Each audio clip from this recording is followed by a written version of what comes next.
सबसे पहले आप लोगों को सुप्रभात। अहम विनय कुमारः अस्मि। अद्य विषय कारकः। कारक और आपके बीच आपके बगल में कुछ लिख दिए कारक के बगल में अनाभ्यासेन विषम विद्या, अर्थात बिना अभ्यास का विद्या विष के समान होता है।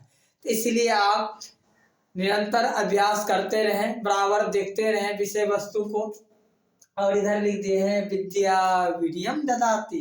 ठीक है, चलिए हम लोग स्टार्ट करते हैं। जैसा कि लिखा हुआ है कारक। कारक किसे कहते हैं? जो क्रिया की उत्पत्ति में, क्या बोलिएगा, जो क्रिया की उत्पत्ति में सहायक हो उसे ही हम लोग कारक कहते हैं। क्या कहते हैं? कारक कहते हैं।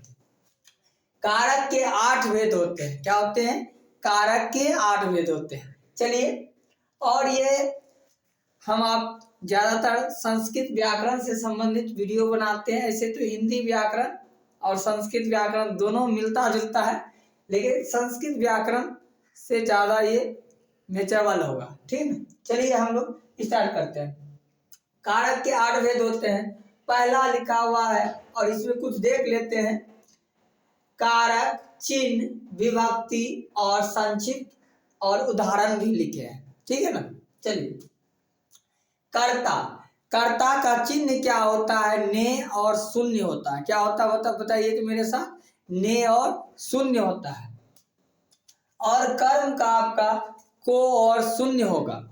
उसी प्रकार करण का से साधन होगा और द्वारा भी होता है। क्या होता है? करण में से साधन, ये माध्यम, किसी साधन से जो काम होता है उसमें तृतीया विभक्ति होता है। संप्रदान, को के लिए अर्थ में, क्या बोलिएगा, को के लिए अर्थ में संप्रदान कारक होता है।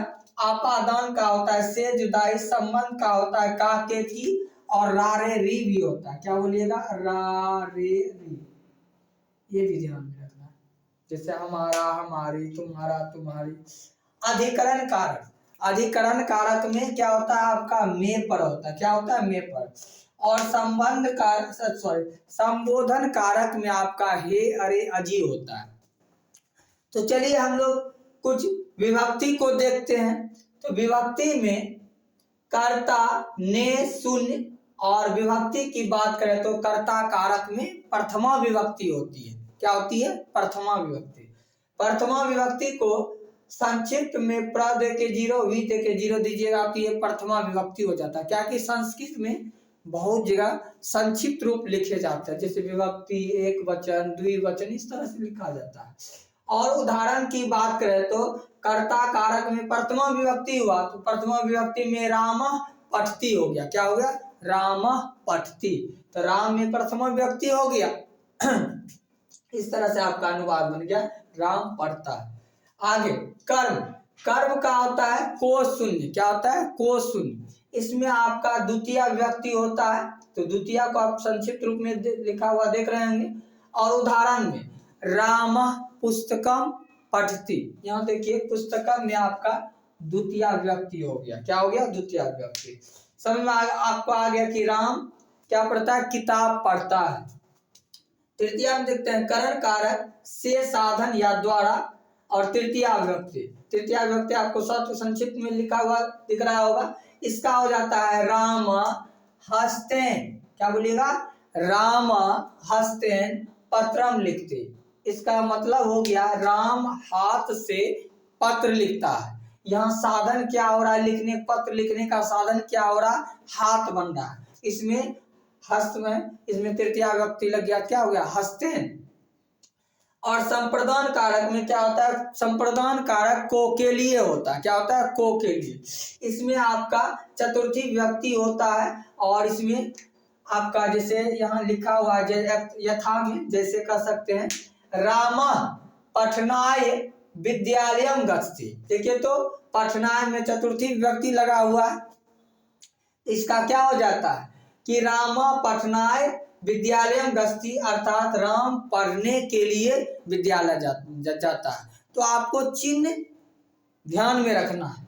और संस्कृत जब पढ़ते थे, हिंदी में तो आपको को के लिए ने शून्य इस तरह से मिलेगा, लेकिन संस्कृत में आपको इस प्रकार से मिलेगा। राम कभी कभी परीक्षा में पूछ दिया जाता है, ऐसे अंडरलाइन कर देगा, रेखांकित कर देगा कि रामा में कौन सी विभक्ति लगी हुई है, तो आपको प्रथमा विभक्ति कहती है कहना। इसी तरह पुस्तका में बोल देगा कौन सा विभक्ति लगी हुई है, तो द्वितीय विभक्ति लगी हुई है।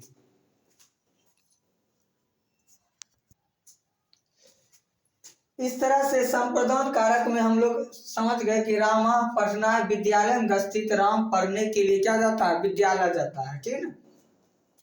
अब यहाँ आपादान कारक को समझ लेते हैं। आपादान कारक में होता है से, देखिए से अगर हिंदी की बात करें तो करण कारक में भी से आता है, लेकिन वहाँ साधन हो रहा है। जैसे हम आपको बताए थे, राम हाथ से पत्र लिखता है, तो यहाँ साधन क्या बन रहा है, पत्र लिखने का, तो हाथ बन रहा है। तो जिस चीज में साधन आए तो उसमें आपको करण कारक लगाना। लेकिन यहाँ देखिए आपादान कारक में क्या होता है, जब दो व्यक्ति या वस्तुओं के बीच में क्या हो, जुदाई हो, अलगाव हो या पृथक की भाव नजर आए, तो उसमें आप क्या दे सकते हैं, उसमें आप आपादान कारक मानिएगा और उसमें पंचमी व्यक्ति हो जाएगा।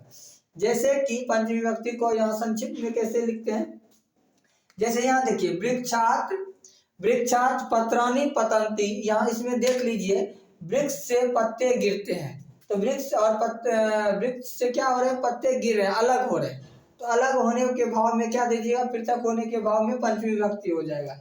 इसी प्रकार संबंध कारक आपका का के की रारेरी, और इसमें षष्ठी विभक्ति होती है। जैसे रामः मोहनस्य, क्या बोलिएगा, रामः मोहनस्य भ्राता अस्ति। इस तरह से भ्राता में आपका ये आपका इस तरह से भ्राता अस्ति हो गया, तो राम मोहन का भाई है, ठीक। इस तरह से आप बना सकते हैं। अधिकरण कारक में पर होता है, इसमें सप्तमी विभक्ति होता है, इसका हो जाता है, इसमें देखिए गृह को अंडरलाइन कर दीजिए, क्या हो जाएगा, स गृह पठती, अर्थात कहने का मतलब कि वह घर में पढ़ता है। मैं आ गया इसमें, और या तो कह दे कि गृह में कौन सी विभक्ति लगी हुई, तो आपको कहना सप्तमी विभक्ति लगी हुई है। इसी तरह संबोधन कारक हे अरे अजी, इसमें प्रथमा विभक्ति होती है। जैसे कि आपको यहाँ लिखा हुआ दिख रहा होगा, जैसे हम लोग कहेंगे इसको कि भोराम, क्या बोलेंगे, भोराम, और संबोधन का चिन्ह, ये होता है संबोधन का चिन्ह। आप एक लाइन ऐसे आप लकीर खींच के उसमें बिंदा दे दीजिएगा, तो संबोधन कारक को बताएगा। तो इसका क्या हो गया, भोराम, क्या बोलिएगा, भोराम भगवान मम रक्षतु, अर्थात हे राम आप मेरी रक्षा करें, क्या हो, आप मेरी रक्षा करें।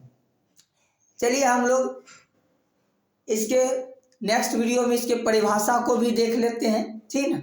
चलिए best of luck, next video में फिर मिलते हैं।